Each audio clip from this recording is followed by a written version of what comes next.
Maghreb Orient Express, bienvenue à tous, ravi de vous retrouver au programme aujourd'hui. Danse, chansons, musique, théâtre, écriture, nos 4 invités bousculent à leur manière les conformismes. Bienvenue à tous les 4. Avec nous dans MOE, pour la première fois, l'une des plus grandes voix du désert, Malouma. Vous êtes chanteuse, votre dernier album s'appelle Knou, il sort le 3 avril. Vous serez en concert les 29 et 30 avril au studio de l'Ermitage à Paris. Et vous êtes aussi, on va en parler, une femme politique en Mauritanie depuis 2007.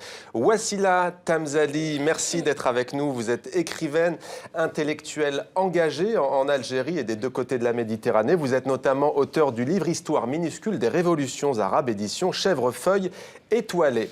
Myriam Marzouki, metteur en scène de la pièce notamment Le début de quelque chose, c'est présenté au Phénix à Valenciennes en France le 9 avril. On a également pu voir cette pièce à Pantin au Théâtre du Fil de l'Eau, près de Paris et bien entendu au Festival d'Avignon en France également. Alexandre Polikevitch, merci d'être avec nous. Vous êtes danseur, chorégraphe. Vous êtes à l'affiche du Silencio pour votre spectacle Tajoual en version courte le 4 avril. C'est à Paris. Et on va commencer ce numéro en musique avec Malouma.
Voilà, ça groove, dit Alexandre Polikevitch, qui a déjà envie de danser. Malouma, de quoi parle cette chanson qui s'appelle Tableau, hein, c'est ça?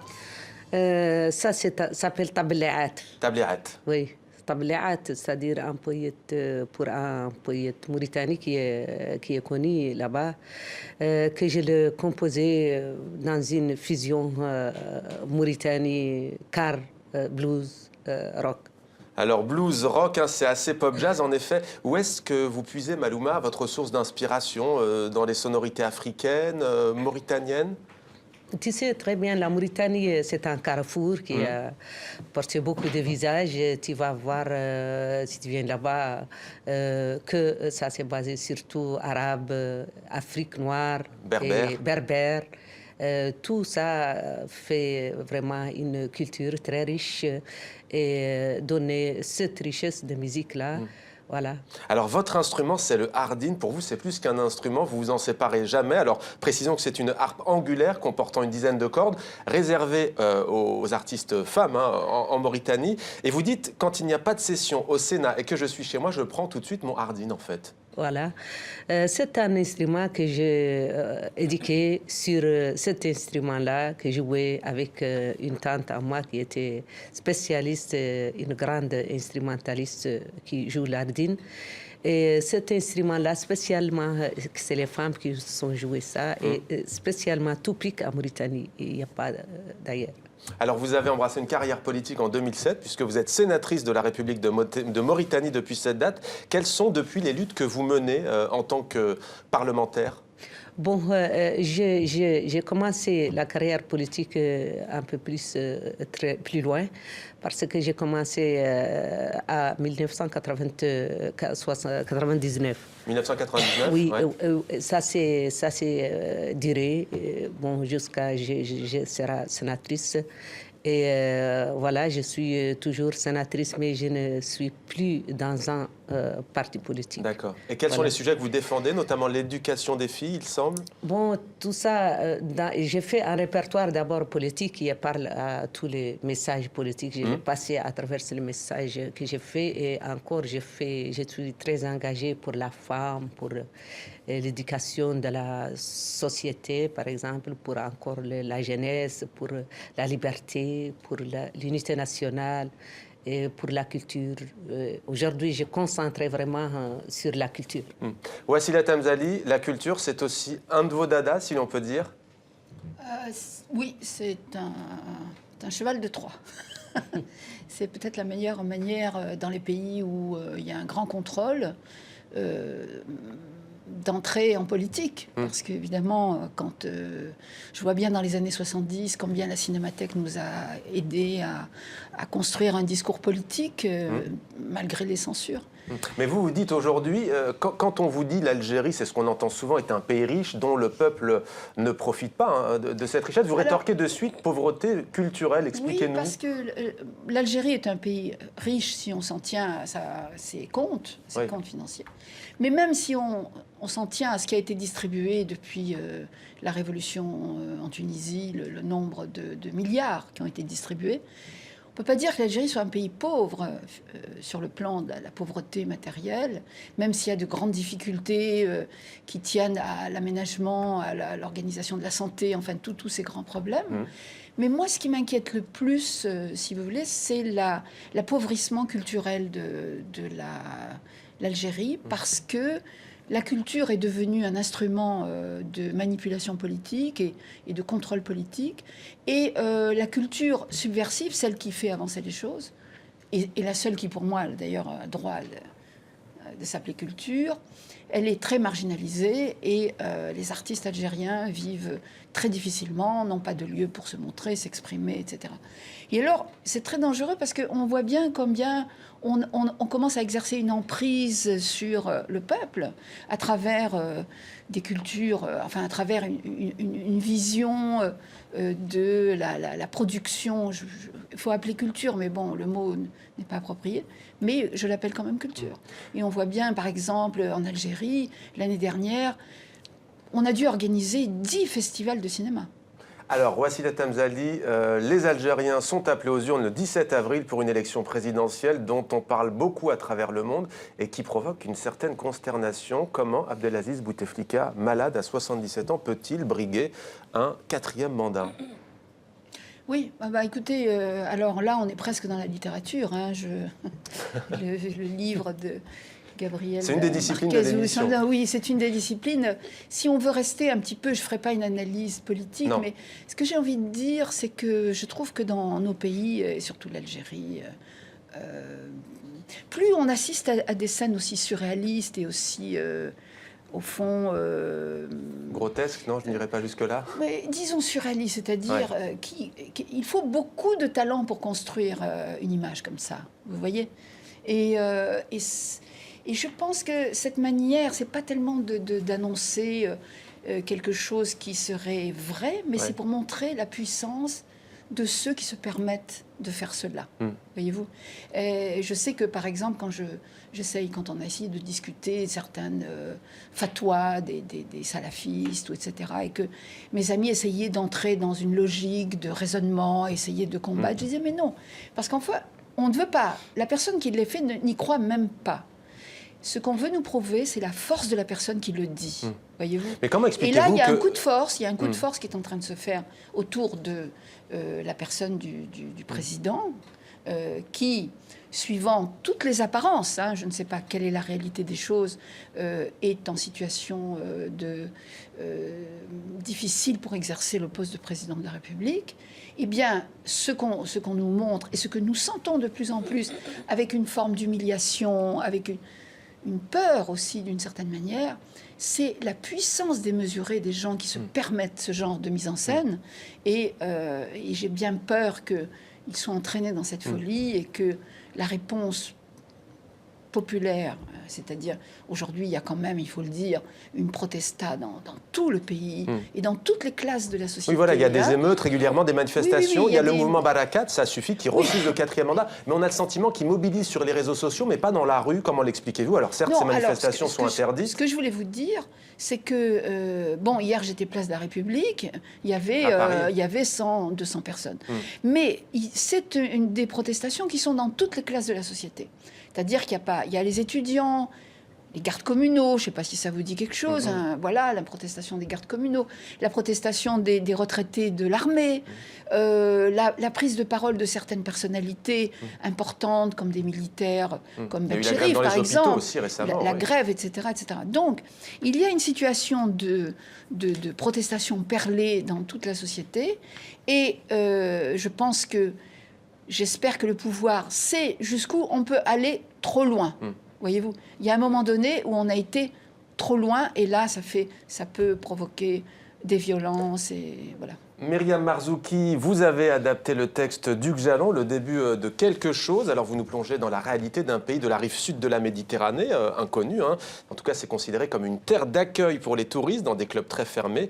Le confort de ces vacanciers va être mis à mal par des menaces venues de l'extérieur. Alors, peut-être, pourquoi pas, penser aux révolutions populaires qui ont agité il y a 3 ans maintenant les printemps arabes. Alors Myriam Marzouki, difficile de ne pas faire le parallèle avec les derniers jours au pouvoir de Ben Ali en Tunisie, mais en même temps, ce serait réducteur. Alors, ce qui est intéressant, c'est que le livre, il est paru, hasard du calendrier, 15 jours après le début des révolutions arabes. Ouais. Il est paru en février 2011. Mais évidemment, pour être publié en février 2011, c'est qu'il avait été écrit bien avant. Il a été écrit, effectivement, dans les années 2009-2010, inspiré, entre autres, par la situation tunisienne, mais plus largement par l'état d'inertie qu'on pouvait observer, alors évidemment dans les pays du Maghreb, mais au fond, on peut universaliser ça aussi à la situation autoritaire et touristique de pays qui peuvent se repérer en Amérique latine, en Asie, etc. Mais bon, il y avait quand même un focus plutôt sur le Maghreb, et d'une certaine manière, c'est comme si on pouvait analyser avec la force de la fiction littéraire que cette situation politique, elle ne pouvait pas durer plus longtemps. Mais ce qui était fiction au moment de l'écriture du livre, c'est introduit dans la réalité lorsque j'ai commencé à en faire l'adaptation et lorsque je l'ai créé effectivement en 2013. Donc voilà, entre-temps, le scénario imaginaire s'était traduit dans l'histoire. Et effectivement, l'ambiance qui est décrite dans le spectacle, c'est celle d'une fin de règne, c'est-à-dire un moment où on croit que l'histoire n'avance plus et où elle se met à avancer à nouveau, avec un groupe de résidents qui sont enfermés de façon volontaire dans un espace clos. Et tout ce qui se passe à l'extérieur est de l'ordre du hors-champ. Donc on ne sait pas si c'est de la télé-réalité, si c'est effectivement un club très fermé comme il y a de vacances. En tous les cas, pour se faire une idée, Myriam Marzouki, on regarde un extrait de votre pièce. Voilà, on se laisse bien bercer par la musique, on reprend les poignets. Voilà, on peut engager les épaules. Oui, Jeanne. Oui, Johanna, super. Idéal pour se refaire une santé, une vraie coupure. C'est vrai, ça fait un bien fou. Dans le micro, Alain. On est très bien ici. Tu prends le micro. C'est tellement dépaysant.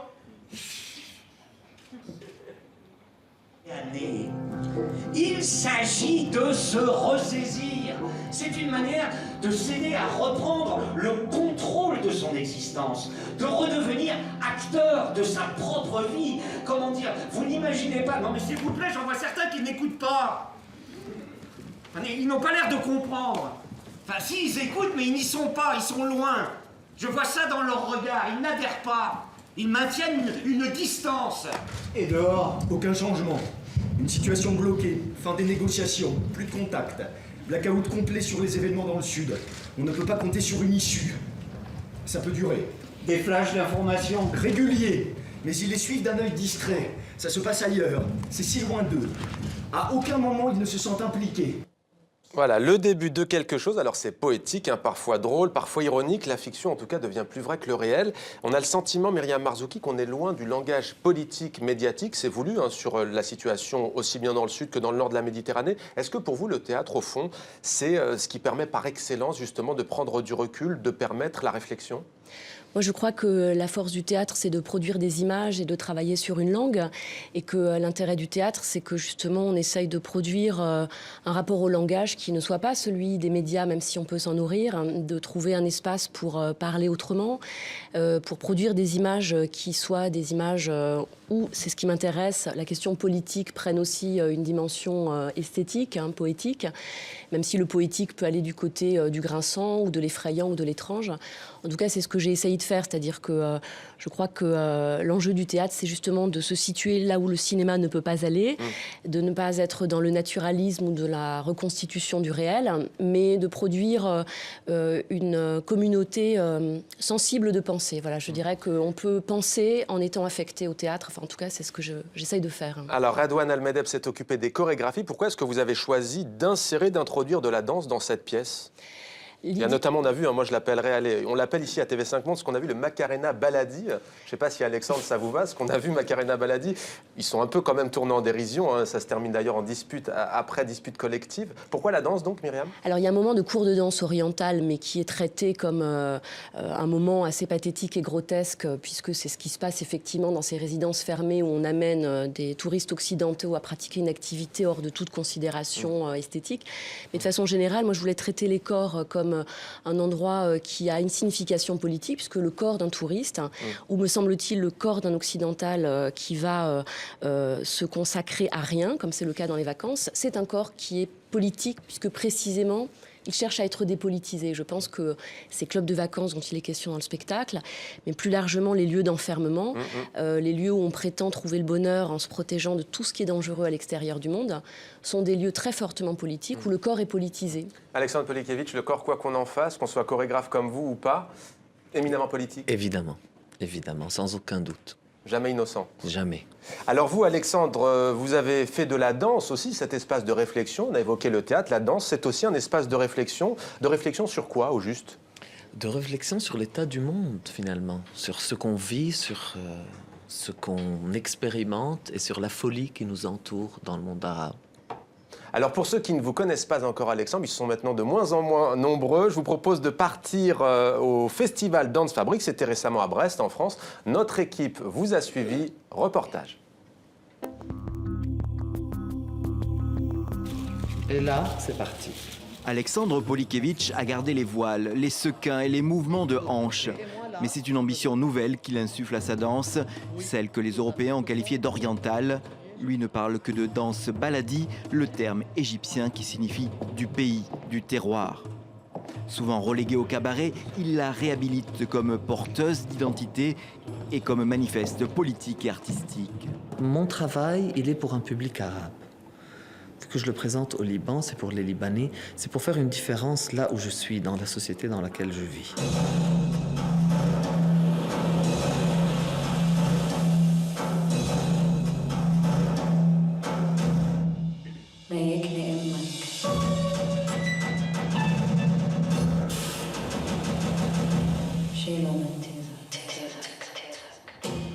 Ce mois de mars 2014, Alexandre Polikiewicz est à Brest, en France, une première hors de Beyrouth. Au festival Dance Fabrique, il a décidé d'apparaître nu, d'affirmer son corps d'homme là où souvent ne dansent que les femmes. L'artiste ne craint pas la provocation. À la ville et sur la scène, il milite pour la laïcité, pour les droits des femmes ou des homosexuels. L'art est essentiellement politique pour moi. Moi, que je danse en robe ou en jupe, c'est de la politique. Quand on est dans des sociétés patriarcales qui refusent toute différence, quand je monte en robe pailletée, sequin et compagnie, c'est de la politique. Qu'on le veuille ou pas. Que j'ai les cheveux longs, que je me maquille, c'est de la politique. Dans Tajoual, déambulation, il danse sur les insultes qu'il a reçues dans la rue, dans Beyrouth, la ville qui nourrit sa vie et son art. Tajoual, ce sont les bruits de la cité qu'il a mixés aux percussions traditionnelles. C'est le corps empêché, mutilé par une histoire violente de guerre et de reconstruction.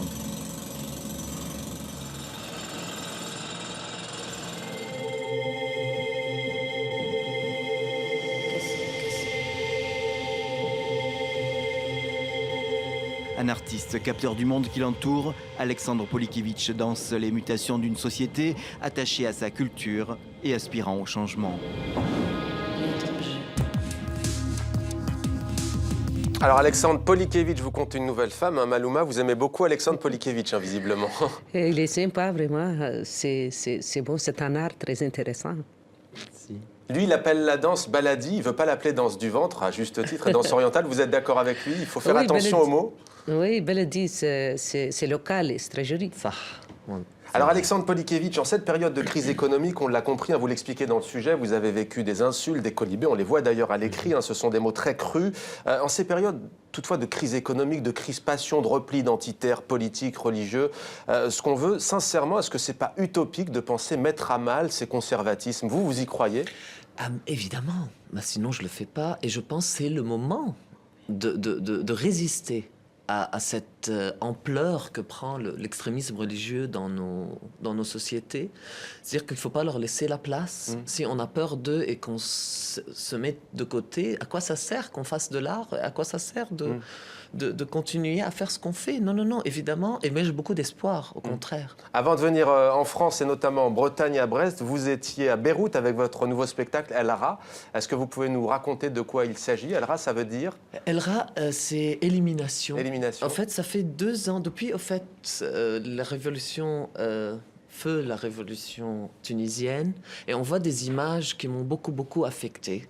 Que ce soit des femmes violées par des policiers, que ce soit des femmes violées collectivement à Tahrir, que ce soit des filles du Yémen mortes 8-9 ans le jour de leur noces, que ce soit des femmes en Syrie vendues pour que la famille puisse s'en sortir. Et tous les récits, on a quand même beaucoup de réfugiés syriens au Liban, tous leurs témoignages, tous leurs récits, j'en pouvais plus, ça m'a beaucoup affecté. Et je voulais juste exorciser cela. Donc El Ra, c'est l'élimination de ces maillons faibles de la société, que ce soit les femmes ou que ce soit les homosexuels. Mais comment ça se traduit par la danse au spectacle? Alors vous êtes en transe, vous arrivez à dégager cette forme de violence, de colère? À ce qu'il paraît, j'ai réussi. C'est pas à moi de le dire. Eh bien, on en reparlera, Alexandre. Wassila Tamzali, juste, on parlait des périodes de crispation. Il y a un exemple assez saisissant en Algérie en ce moment, c'est Gardaïa, où on a visiblement des problèmes économiques et sociaux, et ça commence à se traduire par une rivalité entre berbères, mozabites et entre populations dites arabophones. Chacun accuse l'autre camp d'être responsable de ces violences. Quel regard portez-vous sur cette situation? Une marque regrettable, très regrettable, puisqu'elle entraîne des morts, de l'échec du pouvoir central d'organiser un État autour de principes qui concernent et qui impliquent tout le monde. Je voulais juste dire quelque chose sur la danse, parce que je m'intéresse beaucoup au corps des femmes. Je viens d'écrire un texte sur le corps écrit des femmes, justement. Et ce qui est très très fort chez Alexandre, c'est la transgression qu'il nous propose. Pas tellement au niveau de la réhabilitation de la danse orientale, excuse-moi, mais c'est surtout la transgression par rapport au genre, par rapport au sexe masculin, au sexe féminin. Et quand j'essaye d'expliquer la pesanteur de la condition féminine dans les pays arabes et le poids, et pas seulement les religieux malheureusement, parce que les conservateurs, les pouvoirs autoritaires et les islamistes partagent exactement le même bagage culturel. Hein. Après, ils se disputent pour le pouvoir, mais ils sont exactement les mêmes. Et la chose qui est intéressante, c'est que nous sommes dans un pays où tout est sacralisé. La différence sexuelle, c'est un des éléments, des principes sacrés qui permet la construction de la société, des sociétés dans lesquelles nous vivons. Et la hiérarchie, c'est-à-dire la domination des hommes par les femmes, est un des éléments de cette sacralité. Donc, quand Alexandre fait cette danse lascive d'un homme qui est habillé en femme et qui va danser comme ça, alors on dit habillé en femme parce que c'est le seul, voilà, eh bien, il y a ce phénomène de désacralisation qui est en train d'être vécu. Je viens d'assister à Alger à une exposition collective qui s'appelle Factory Générale. Oh, excusez-moi, pas Factory, Pictury Générale. Mais c'est pas inspiré de Andy Warhol. Pictory Générale, c'est inspiré des épiceries. Chez nous, on dit épicerie générale. Donc, eux, c'est la Pictory Générale. Et donc, c'est très intéressant, c'est que toutes les œuvres de femmes, qui sont pratiquement toutes, portent sur la sexualité et sur le tabou sexuel. Myriam Marzouki, sur ce point de vue, le rapport au corps, les conservatrismes, le patriarcat, c'est là où la révolution doit aussi se faire, ou l'évolution en cours, je ne sais pas. Moi, je pense qu'on a cru à tort que la dictature pouvait protéger d'un certain nombre de choses. Et je crois qu'il y aurait beaucoup à dire sur l'instrumentalisation politique, laïque, d'un féminisme d'État qui, en fait, a dissimulé totalement le fait que dans les couches profondes, les plus libérales comme les plus populaires, les conservatismes sont toujours là. Mais j'allais dire que le combat, il est amené ici aussi. Enfin, je veux dire, Alexandre disait qu'il s'adresse à un public arabe et arabophone.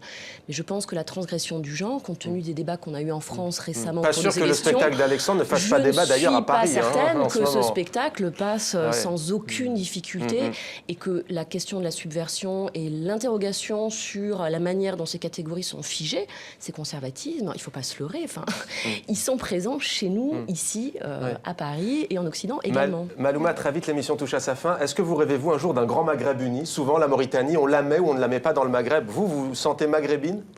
Oui, bien sûr. Moi, je sentais vraiment que quand je suis en Alger, au Maroc, en Tunisie, je sens que je suis chez moi toujours. Merci à tous les 4 d'avoir participé à Maghreb Orient Express. Merci à vous d'être fidèles à MOE. J'aurai le plaisir de vous retrouver dimanche prochain pour un numéro inédit dans un train mythique qui fait halte à l'Institut du Monde Arabe à Paris. Il s'agit bien entendu de l'Orient Express. D'ici là, on se retrouve sur les réseaux sociaux pour plus de contenu. À très vite sur TV5 Monde.